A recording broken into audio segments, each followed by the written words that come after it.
Hi hello friends, ಎಲ್ರಿಗೂ ನಮಸ್ಕಾರ. Not just ಸ್ಪೈಸಸ್ಗೆ ಎಲ್ರಿಗೂ ಸ್ವಾಗತ. ಫ್ರೆಂಡ್ಸ್, ನಾನಿವತ್ತು ಮಾಡಿದಂತಹ ಬ್ರೇಕ್ಫಾಸ್ಟ್ ರೆಸಿಪಿಯ ವಿಡಿಯೋ ನಿಮ್ಮ ಜೊತೆ ಶೇರ್ ಮಾಡ್ತಾ ಇದ್ದೀನಿ. ಸೌತೆಕಾಯಿ ಉಪಯೋಗಿಸಿ ನಾನು ಈ ದೋಸೆಯನ್ನು ಮಾಡಿದ್ದೇನೆ. ಫ್ರೆಂಡ್ಸ್, ಮೊದಲಿಗೆ 1 ಕಪ್ಪಿನಷ್ಟು ದೋಸೆ ಅಕ್ಕಿಯನ್ನು ಚೆನ್ನಾಗಿ ತೊಳೆದು 2 ಗಂಟೆಯಾದರೂ ನೆನೆಸಬೇಕು.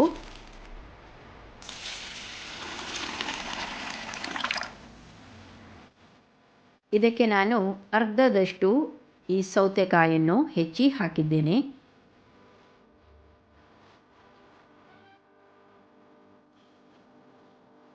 ಇವಾಗ ನೆನೆದ ಅಕ್ಕಿಯನ್ನು ತೆಗೆದು ಒಂದು ಕಡೆಯಲ್ಲಿ ಇಡುವ. ಇದಕ್ಕೆ ಅರ್ಧದಷ್ಟು ಸೌತೆಕಾಯಿ ಹೋಳುಗಳು ತಯಾರು ಮಾಡಿ ಇಟ್ಟಿದ್ದೇನೆ ಹೆಚ್ಚಿ, ಹಾಗೂ ಅರ್ಧ ತೆಂಗಿನಕಾಯಷ್ಟು ತುರಿಯನ್ನು ಕೂಡ ಇದಕ್ಕೆ ನಾನು ಹಾಕ್ತಾ ಇದ್ದೇನೆ.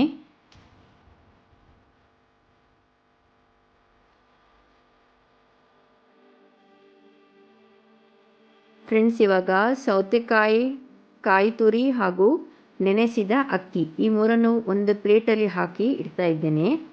ಇವಾಗ ಮಿಕ್ಸಿಯಲ್ಲಿ ಹಾಕಿ ಇದನ್ನು ನಯವಾಗಿ ರುಬ್ಬಿ ಇಡುವ. ಹಿಟ್ಟನ್ನು ರುಬ್ಬುವಾಗ ಯಾವುದೇ ಕಾರಣಕ್ಕೂ ನೀರನ್ನು ಹಾಕಬಾರ್ದು. ಒಂದು ಪಕ್ಷದಲ್ಲಿ ಹಿಟ್ಟು ಕಡಿಲಿಕ್ಕೆ ತೊಂದರೆ ಆದಲ್ಲಿ ಮಾತ್ರ ಸ್ವಲ್ಪ ನೀರು ಹಾಕ್ಬೋದು. ಇಲ್ಲದಿದ್ದರೆ ಸೌತೆಕಾಯಿ ಇರುವ ಕಾರಣ ನೀರು ಹಾಕುವ ಅಗತ್ಯ ಇರುವುದಿಲ್ಲ. ರುಚಿಗೆ ಬೇಕಾದಷ್ಟು ಉಪ್ಪು ಹಾಕ್ಕೊಳ್ಳುವ. ಹಿಟ್ಟು ರೆಡಿ ಆಯಿತು. ಈಗ ಕಾವಲಿ ಬಿಸಿ ಮಾಡಿ ತೆಂಗಿನ ಎಣ್ಣೆಯನ್ನು ಹೆಚ್ಚಿ ಈಗ ದೋಸೆ ಹಾಕ್ತಾ ಇದ್ದೇನೆ.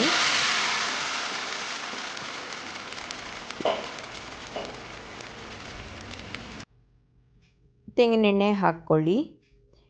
ಎರಡೂ ಬದಿ ಕೂಡ ಚೆನ್ನಾಗಿ ಕಾಯಿಸಿ ದೋಸೆ ತೆಗೆದು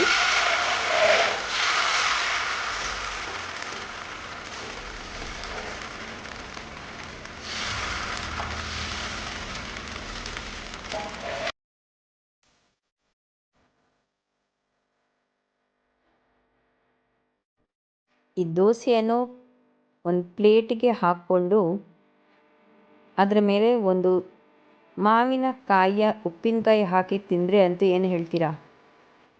ಮನೇಲಿ ಒಮ್ಮೆ ಟ್ರೈ ಮಾಡಿ ಕಮೆಂಟ್ ಮಾಡಿ ಹೇಳಿ ಫ್ರೆಂಡ್ಸ್.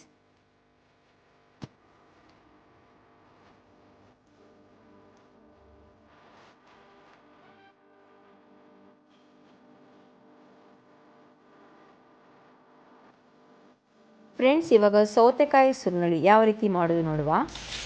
ಇದಕ್ಕೂ ಕೂಡ ನಾನು 1 ಕಪ್ಪಿನಷ್ಟು ಅಕ್ಕಿಯನ್ನು ನೆನೆಸಿ ಹಾಕ್ತಾ ಇದ್ದೇನೆ. ಆದರೆ ಇದಕ್ಕೆ 1 ಟೀ ಸ್ಪೂನಷ್ಟು ಮೆಂತ್ಯಕಾಳು ಕೂಡ ಹಾಕ್ತಿದ್ದೇನೆ. ಇವೆರಡು ಚೆನ್ನಾಗಿ 1-2-3 ಗಂಟೆ ನೆನೆ ಹಾಕ್ಕೊಳ್ಳಿ.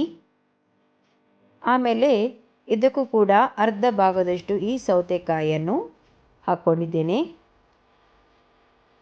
2 ಮುಷ್ಟಿಯಷ್ಟು ಇಲ್ಲ ಅರ್ಧ ತೆಂಗಿನಕಾಯಿ ತುರಿ, ಹಾಗೂ ನೋಡಿ 1 ಮುಷ್ಟಿಯಷ್ಟು ತೆಳು ಅವಲಕ್ಕಿಯನ್ನು ಸ್ವಲ್ಪ ನೀರು ಹಾಕಿ ನೆನೆಸಿ ಇದನ್ನು ಕೂಡ ಇದಕ್ಕೆ ಬೆರೆಸಿ ಈಗ ಕಡಿಯುವಂಥದ್ದು. ನೋಡಿ, ಎಲ್ಲವನ್ನು ಬೆರೆಸಿ ನಾನೀಗ ಕಡಿತಾ ಇದ್ದೇನೆ. ಇದಕ್ಕೂ ಕೂಡ ಅದೇ ರೀತಿ ಯಾವುದೇ ರೀತಿಯ ನೀರನ್ನು ಹಾಕಬೇಕಾಗಿಲ್ಲ. ಅರ್ಧ ಕಪ್ಪಿನಷ್ಟು ಬೆಲ್ಲದ ತುರಿಯನ್ನು ತುರಿದಿಟ್ಟಿದ್ದೇನೆ. ಚಿಟಿಕೆಯಷ್ಟು ಹಳದಿ ಹುಡಿ,